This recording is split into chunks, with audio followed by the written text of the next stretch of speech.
CFS पे फिर मैं एक बार आसिफ खान आपका स्वागत करता हूँ। आपकी इतनी अच्छी प्रक्रिया और आपका इतना अच्छा सहयोग, उसके लिए आपका बहुत बहुत धन्यवाद है। जैसा कि मैंने आपसे कहा है पूर्व में ही कि हमारा जो फोकस है वो ग्रुप डी है, और उसमें आपको देखा है कि सिलेबस जब आप उठाएंगे तो 20 से 25 जो प्रश्न हैं वो स्पेशल आपको कहाँ से मिलने वाले हैं, विज्ञान से। और विज्ञान में भी आप देखेंगे तो ये प्रश्न जो होंगे वो फिजिक्स से भी होंगे, केमिस्ट्री से भी होंगे और बायो से भी होंगे। तो हमने ये तय किया है कि हम आपको प्रतिदिन जो है 20 क्वेश्चन पे हम लोग आपस में बैठ के डिस्कस करेंगे। पेपर और पेन साथ में ले लीजिए, ये कंसाइज नोट्स बना लिए अपने स्वयं के, ताकि जब एग्जाम नज़दीक हो तो आपको कहीं भटकना ना पड़े, किसी प्लेटफॉर्म पे ना जाना पड़े, आप स्वयं उनको रिवीजन कर लें, ठीक, ताकि एग्जाम में आप हिट कर सकें। चलिए ठीक है, तो आज हमारा डे नंबर 2 है और 20 क्वेश्चन की श्रृंखला के ऊपर हम चलते हैं। तो आज का पहला क्वेश्चन है, तो प्रश्न नंबर 1 दे रखा है। आज में कहा है कि कोबाल्ट किस विटामिन में पाया जाता है। किसकी बात हो रही है? कोबाल्ट। तो ध्यान देना, कोबाल्ट जो है एक सूक्ष्म पोषक तत्व है जो कैंसर के उपचार में भी काम आता है, ठीक। बोला कि विटामिन बी 1 क्या इसमें मिलेगा, विटामिन बी 5, विटामिन बी 12 और विटामिन बी 3। तो यहां से एक चीज तो आपको बिल्कुल कंफर्म होती है कि कोबाल्ट जो मिलेगा वो विटामिन बी में ही मिलेगा, लेकिन समस्या ये है कि विटामिन बी अपने आप में कॉम्प्लेक्स है। विटामिन ए जो विटामिन बी 1 से लेकर के विटामिन 12 तक है। अब यहां पर आपको तय करना है कि कहां से, जिस विटामिन को हम थायमिन के नाम से जानते हैं उसका नाम होता है विटामिन बी 1। इसको हम क्या कहते हैं? इसे हम थायमिन कहते हैं।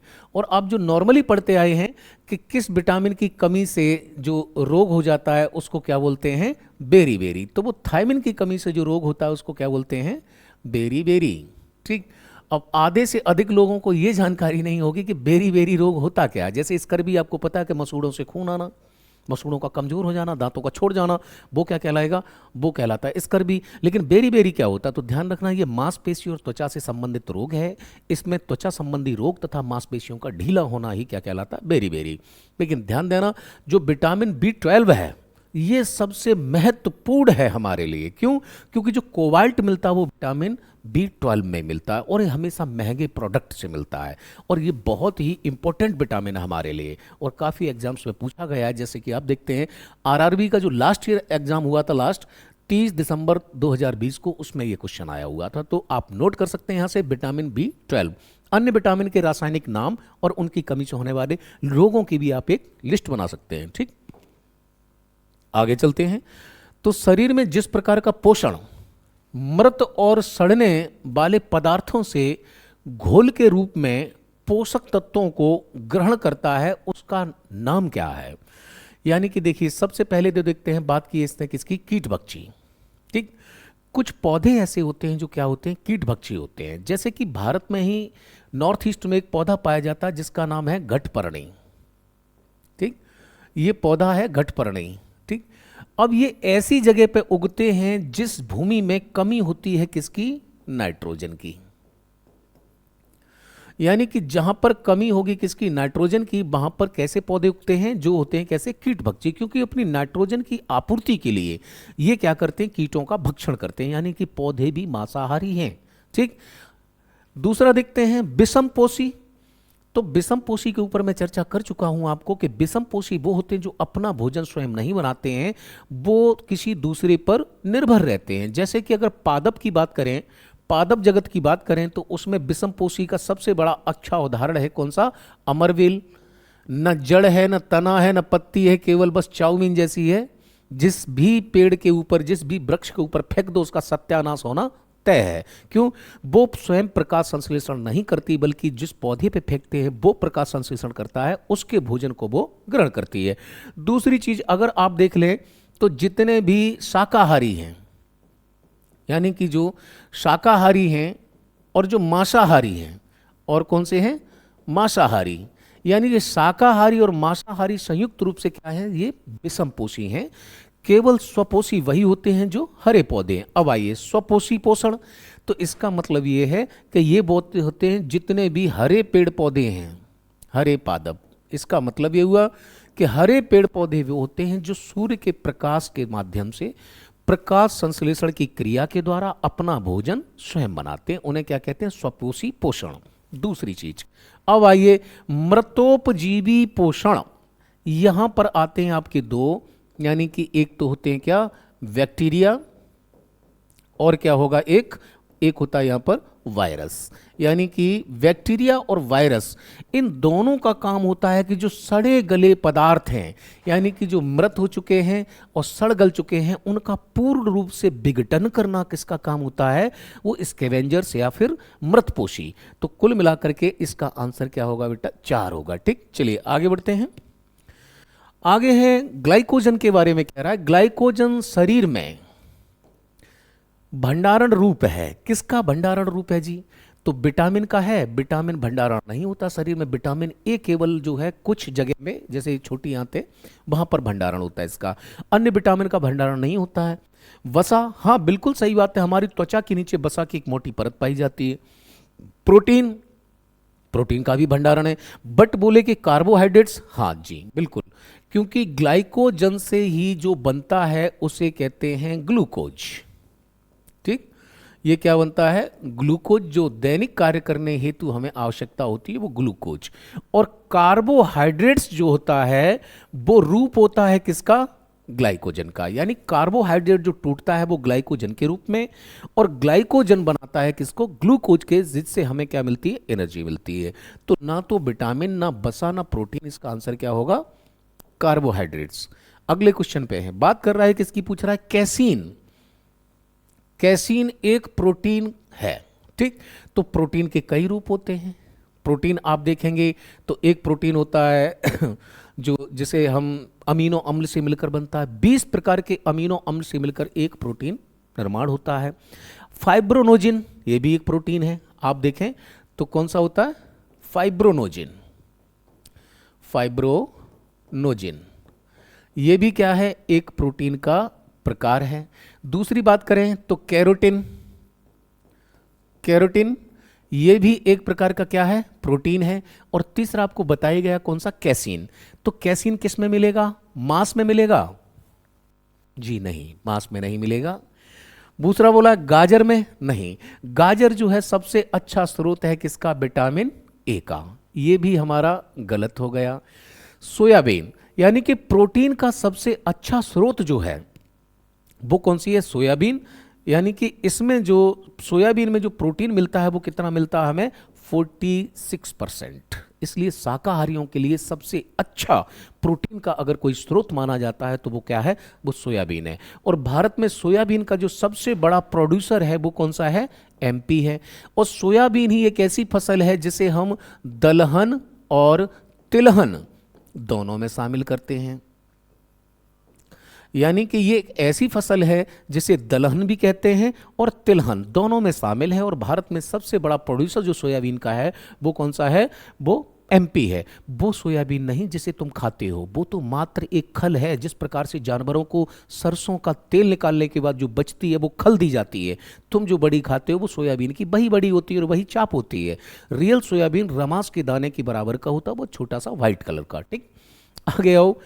दूध को संपूर्ण आहार माना जाता है और दूध में जो प्रोटीन, दूध का जो रंग है वो किसके कारण, कैसीन। और दूध की मिठास जो होती है वो किसके कारण होती है, लैक्टोस।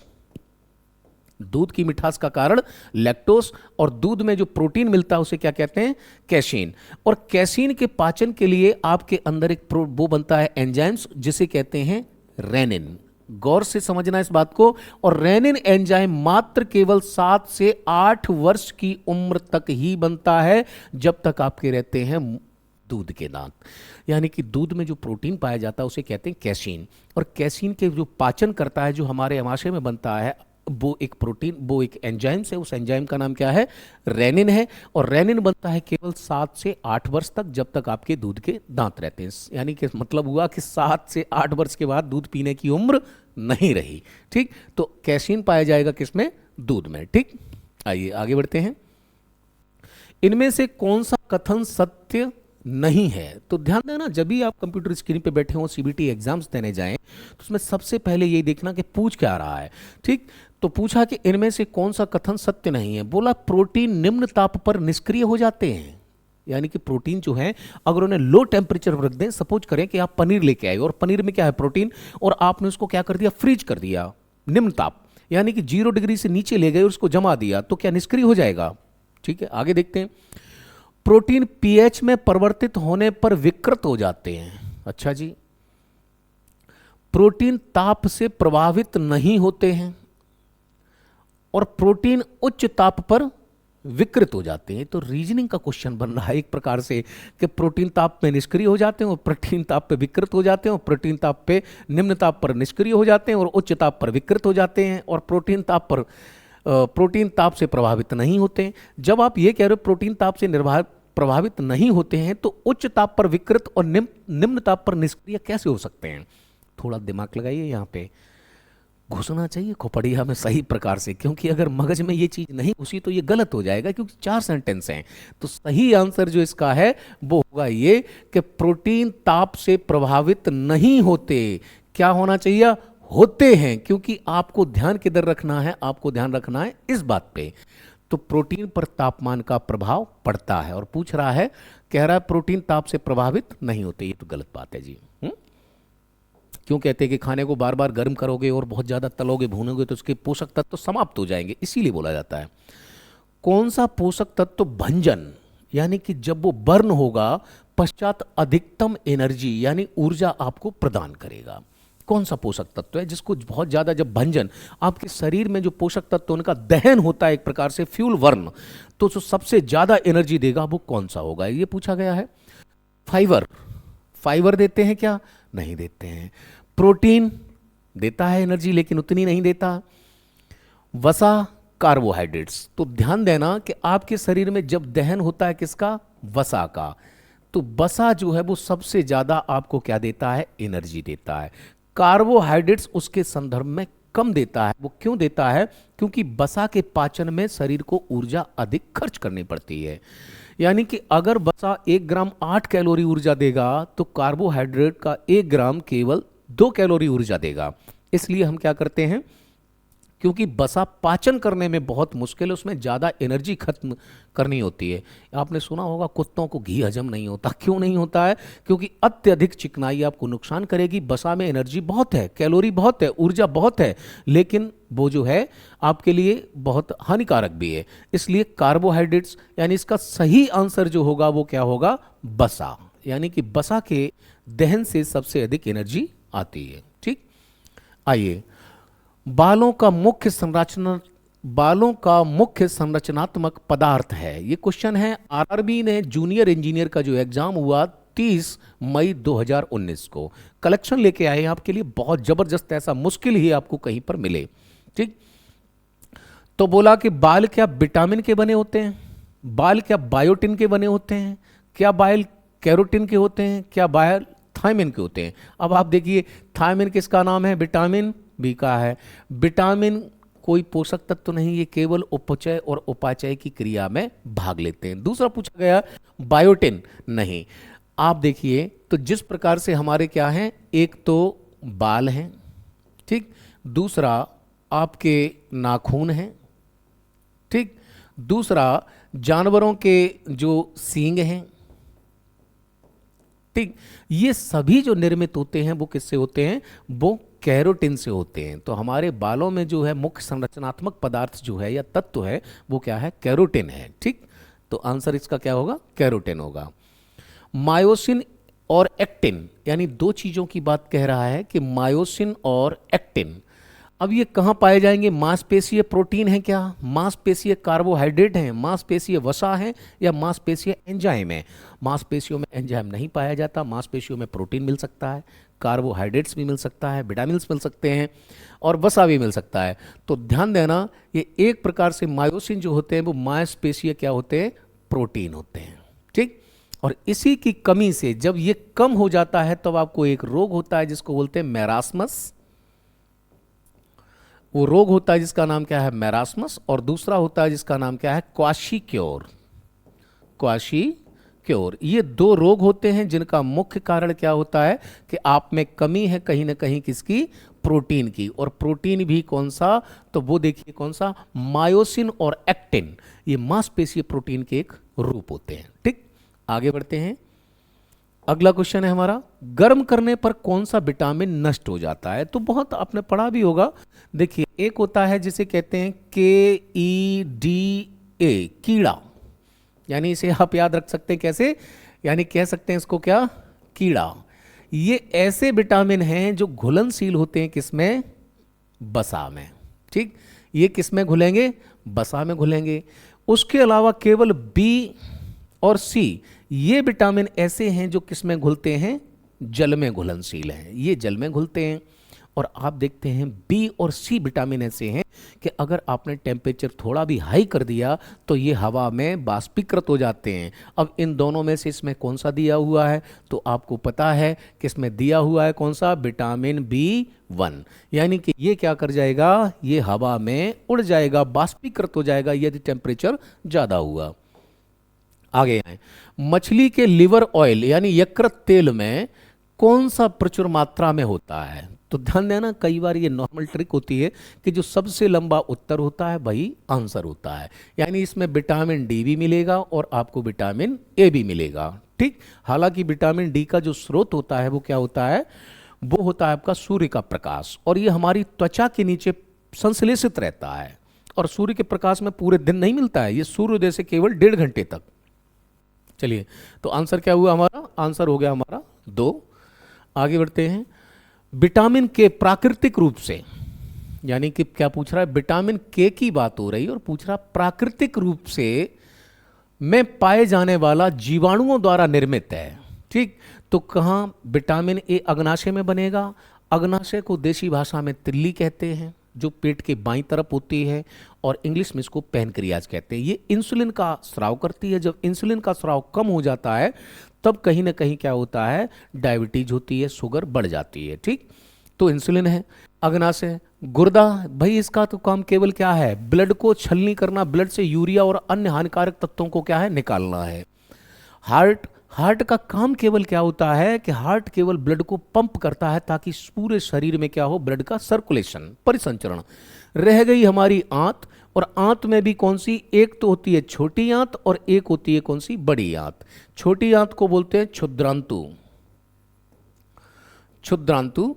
तो यहां पर आप देखोगे तो यहीं पर जो है कुछ बैक्टीरिया पाए जाते हैं जो क्या करते हैं, विटामिन का, उसका विटामिन के का निर्माण करते हैं प्राकृतिक रूप से, नेचुरल रूप से। ठीक है, जो ब्लड के थक्का बनाने में क्या होता है, सहायक होता है। ठीक, विटामिन के रक्त का थक्का बनाने में सहायक।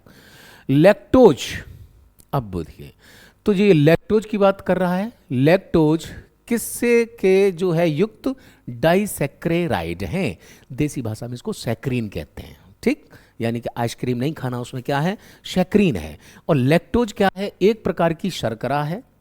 लैक्टोज क्या है, एक प्रकार की शर्करा है, और जो किस में पाई जाती है, जो दूध में पाई जाती है। और अभी बताया था कि दूध की मिठास का कारण क्या होता है, लैक्टोज होता है।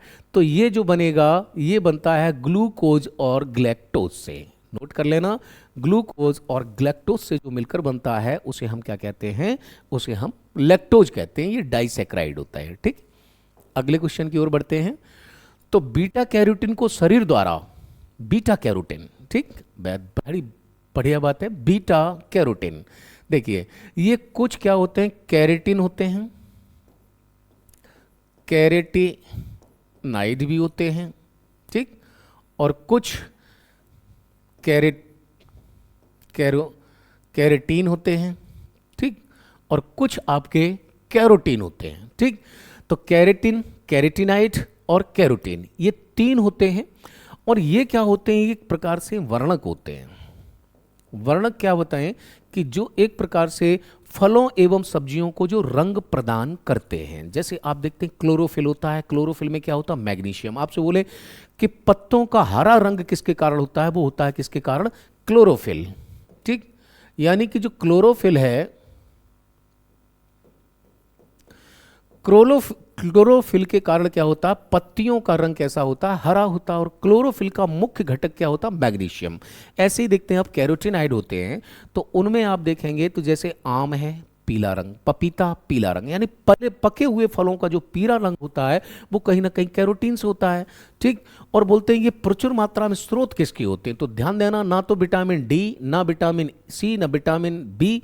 यानी कि अगर आपको पता हो कि आम और पपीता में विटामिन कौन सा पाया जाएगा, तो ध्यान देना, तो विटामिन ए, इसमें होते हैं कैरोटीनाइड, और यही फलों को रंग यानी वर्णक प्रदान करते हैं। ठीक, आगे बढ़ते हैं। अगला क्वेश्चन है हमारा कौन सा, अगला क्वेश्चन 14 है, पूछ रहा है भ्रूण यानी मां के गर्भ में जो भ्रूण होता है, रक्त से एक विशेष ऊतक की सहायता से पोषण मिलता है। यानी कि छोटा बच्चा जो मां के गर्भ में कुछ खा पी तो सकता नहीं है।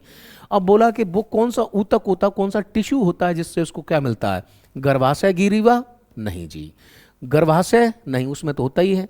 डिंबवाहिनी नली, नहीं। आप देखते हो गर्भनाल, जब बच्चा पैदा होता तो उसकी क्या काटी जाती है, नाड़ा काटा जाता है।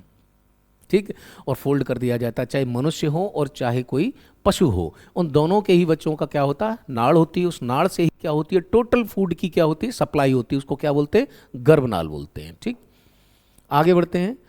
श्वसन की निम्नलिखित में से किस अभिक्रिया में ऑक्सीजन की आवश्यकता होती है। ठीक, तो देखिए, ग्लूकोज का पाइरूवेट में रूपांतरण होती है क्या, नहीं होती है। पाइरूवेट का एथेनॉल में रूपांतरण नहीं होगी जी। पाइरूवेट का CO2 में रूपांतरण नहीं होगी जी। ध्यान देना, पाइरूवेट का CO2 और H2O और ऊर्जा में रूपांतरण, ये प्रकाश संश्लेषण की एक प्रक्रिया होती है, इसमें ऑक्सीजन की आवश्यकता उनको पड़ती है। और ये कब होती है, ये रात के समय होती है, क्योंकि आपको पता है पौधे रात में क्या लेते हैं, ऑक्सीजन, और छोड़ते क्या हैं, कार्बन डाइऑक्साइड। दिन में क्या लेते हैं, CO2 और छोड़ते क्या हैं, O2। ठीक, तो आंसर होगा हमारा कौन सा, आंसर हो जाएगा हमारा 2। आगे बढ़ते हैं। क्वेश्चन नंबर 16 है, ध्यान देना, दो शब्दों पे बसिस ध्यान देना। इसमें एक होते हैं जिन्हें कहते हैं जाइलम। ठीक, और जाइलम से याद रखना जल। ठीक, दूसरे होते हैं उन्हें कहते हैं फ्लोएम, और फ्लोएम से याद रखना फूड। यानी कि पौधों में दो प्रकार के टिश्यू होते हैं, जाइलम जल का परिवहन करते हैं और फ्लोएम जो है भोजन यानी फूड का परिवहन करते हैं। अब आपको 4 स्थितियां दी हुई हैं, चाहे तो आप वीडियो को पॉज करके और देख लें गौर से कि इनमें से कौन सा भोजन की गति यानी कि फूड को ले जाने का प्रतिनिधित्व कौन सा चित्र करता है। ठीक, यानी कि जड़ों से, यानी कि ऊपर से कहाँ आएगा, जड़ों की तरफ क्या आएगा, यानी पोषण आएगा। तो सबसे पहले आप देखो ये डी वाला ऑप्शन तो हमारा गलत हो जाएगा, क्योंकि इसमें एरो लगे हैं, चाहे तो आप इसे जूम करके देख सकते हैं। दूसरा देखते हैं, जड़ों में गैप हो गया कहां पर, यहां, तो ए वाला भी खत्म है। जड़ों में गैप यहां पे भी, यहां ज्यादा लंबा गैप है, विकल्प बी भी खत्म हो गया। यानी कि ऊपर से जो आ रहा है वो किधर आ रहा है, यहां पर आपको गैप नहीं दिखाई देगा, इसलिए हमारा विकल्प क्या सही होगा, सी सही होगा। और सी दिया हुआ किसमें, विकल्प ए में। ठीक, तो यानी कि इस वाले पोर्शन में सही प्रक्रिया दिखा रहा है कि फ्लोएम, जो फ्लोएम है वो भोजन को किस प्रकार से, तो ध्यान देना पौधों में भोजन ले जाने का काम फ्लोएम का है। आगे बढ़ते हैं। अगला क्वेश्चन है, निम्नलिखित में से कौन सा पौधों में संग्रहित कार्बोहाइड्रेट्स, यानी पौधों में सबसे कार्बोहाइड्रेट्स कौन सा होगा। तो ग्लाइकोजन आपको पता है कार्बोहाइड्रेट्स का रूप होता है जो हमारी आंतों में रहता है, मौजूद रहता है। सुक्रोज एक शर्करा होती है, ग्लूकोज भी एक शर्करा होती, तो पौधों में जो मिलता है वो क्या होता है, स्टार्च। और यहीं पे ध्यान रखना कि पौधों का जो प्राथमिक प्रकाश संश्लेषण के बाद में जो प्राथमिक उत्पाद होता है उसे हम क्या कहते हैं, सेल्यूलोज। यानी वो क्या कहलाएगा, सेल्यूलोज। ये प्राथमिक उत्पाद होता है और ये बहुत ही जटिल प्रक्रिया होती है, बहुत ही जटिल होता है। यानी कि आमतौर पर मनुष्य इस सेल्यूलोज को नहीं पचा सकता है, जबकि कुछ पशु पचा लेते हैं, क्योंकि उनके पेट में, उनके उदर में एक अलग से चैम्बर होता है जिसे बोलते हैं रूमेन। ठीक, और कोशिका भित्ति जो बनी होती है वो इसी की बनी होती है। ठीक, आगे आते हैं। रंगहीन लवक, अभी हमारी बात चल रही थी किस पे, कि जो वर्ण प्रदान किया जाता है, यानी पत्तियों का रंग हरा है, कोई फूल लाल है, कोई व्हाइट है, कोई नीला है, कोई पीला है, फल पकने से पहले कुछ और होते, पकने के बाद कुछ और होते हैं, तो सबके कारण क्या होता है, लवक होता है। और बोला रंगहीन लवक को क्या कहते हैं? तो रंगहीन लवक को कहते हैं हम क्या? ल्यूकोप्लास्टिसाइड्स। ठीक, आंसर हो गया आपका ये। अगले क्वेश्चन को देखते हैं। एक पादप कोशिका में किसकी मात्रा संचलन को सुविधाजनक बनाने के लिए इसकी संरचना को बदल देती है? अब आप देखिए ट्रांसपोर्टेशन कैसे होगा, संरचना कैसे चेंज होगी। चाहे पादप कोशिका हो चाहे जंतु कोशिका हो, सभी के लिए सबसे मोस्ट इंपॉर्टेंट क्या है? जल। विद्युत रासायनिक स्पंद नहीं होंगे, हार्मोन्स भी नहीं होंगे, प्रोटीन भी नहीं होगा। हमेशा हर बड़ा आंसर उत्तर नहीं होता है, नोट डाउन कर लेना इस चीज को। आज का हमारा लास्ट का प्रश्न हम देखते हैं। निम्नलिखित में से किस खाद्य पदार्थ में आयरन प्रचुर मात्रा में पाया जाता है? दूध में आयरन होता है? जी नहीं होता है। दूध में विटामिन सी और आयरन छोड़ के सभी पोषक तत्व होते हैं, इसलिए कंप्लीट फूड कहलाता है। मक्खन में होता है? जी नहीं, इसमें तो होता ही नहीं है। चावल कार्बोहाइड्रेट्स बहुत होता है। गुड़, ध्यान देना, गुड़ में न सिर्फ आयरन बल्कि उसके साथ साथ बहुत सारे पोषक तत्व होते हैं, बहुत सारे खनिज और लवण होते हैं। और गुड़ सबसे फायदेमंद इसलिए है क्योंकि यह पूरे दिन जो वातावरण में रहते जितनी भी डस्ट होती है उसको अवशोषित करने का काम कौन करता है? गुड़। इसलिए आप देखना आज भी ग्रामीण क्षेत्र में और कई जगह लोग पूरे दिन जब खेतों पर या मजदूर जो काम करते हैं वो शाम को इतना गुड़ जरूर लेते हैं। क्यों? पूरे दिन जो उन्होंने श्वास ली उसके माध्यम से जितनी भी धूल गई, जो डस्ट गई और जो पॉल्यूशन गया, उसको अवशोषित करने का काम कौन करता है? गुड़ करता है। ठीक, तो यानी कि गुड़ बहुत महत्वपूर्ण है, तो इसलिए इसमें आयरन मिलता है। ठीक, तो आज के लिए हमारे ये 20 प्रश्न कंप्लीट हुए। अगले वीडियो में आपसे फिर मिलते हैं। धन्यवाद, नमस्कार, अपना प्यार बनाए रहिए। नमस्कार।